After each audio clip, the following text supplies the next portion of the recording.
under attack, always coming in last, bringing up the past. No one owes you anything, I think. You need a shotgun blast, a kick in the ass, so paranoid. Watch your back. Hi guys, welcome to Truth Talkin Thursday. This is Jim. I'm Jane. Jim brought an interesting article along with him today, and we've been sitting here discussing it before we pressed record, as per usual. Discussing it?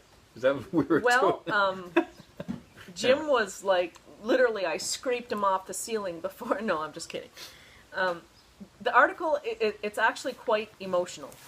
So, it was in the Toronto Star, and it is an article on a strategy. There you go. That it is on gender-based violence, and they're setting to launch this. Programs and multi-million dollars and blah, blah, blah, right? And the article itself was very pro-female. Suggestive. And Jim did not like that, which I can understand why. I believe that domestic violence is a very large problem, and I think that it really has not been given its due diligence as far as awareness and, I guess I would say, initiatives to stop it. That's what I think. Jim, how about you share a little bit of what upset you about the article? And I say little bit. Oh, yes. Plug your ears. Here it goes. I'm on a clock here. There's two things actually that were really sort of disturbing for me as a male in the world. And one of them was, and if I can just, maybe the best thing to do would be to just read this. I'm going to read right out of the article here. The game plan will include a way to develop and share research on everything from street harassment to getting boys and men involved in solving the problem. I took great exception to that. Getting boys and men involved to solve the problem. To me, it sounds like the whole problem of domestic violence is a male issue, and it's up to us as men or males to solve the problem. Quite honestly, I've never heard a bunch of crap in all my life, but do men violate women? Yes, they do. Absolutely, no question, and that's unacceptable, and I agree with that point 100%. This is about, for me, this is identifying men and boys as being the problem, and so therefore we are the solution. That really annoys me, and because it's just not true. So that was the one issue, and I think that we need to redefine that. This, and I've said it many times before, part of the deal here for me is, as long as we as a society continue to identify our problems by gender, we will never ever solve them. We will never solve them until we get to the point where we say this is a human issue. There's no gender involved here. And I'm not taking away from the hurt and the pain that women have gone through, and they've been beaten, and they've been... That's not it for me. That's not the issue. The issue is, this is a human issue, a human condition, and we both got to stop beating on each other in order to solve our problems. I think that hits the nail right on the head for me, too. As I said a couple minutes ago, the bottom line is abuse of any kind is not acceptable. It doesn't matter if it's physical, it doesn't matter if it's emotional, it doesn't matter if it's verbal, or any of the other kinds of abuse. There's no excuse for it. None. And it doesn't matter who does it. It doesn't matter if it's, old, young, male, female. It does not matter. It is wrong, and wrong is wrong. And I feel like right across the board, that needs to be...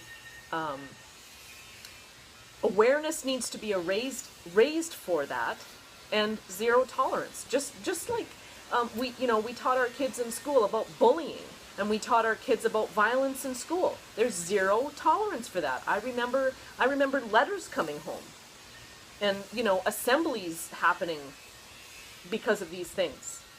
And literally there was zero tolerance. I remember being disgusted because my child got reprimanded for throwing a snowball at school.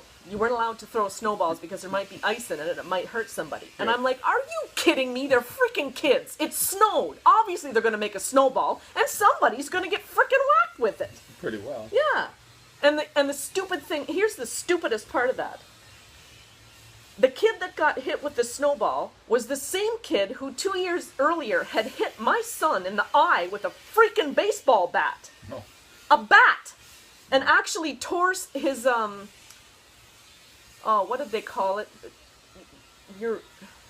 I don't know, some part of his eye, the back of his eye, it blew a hole in it. And so they were watching it for all these, I don't know how long. But I'm thinking, what? And you know what I got told about that?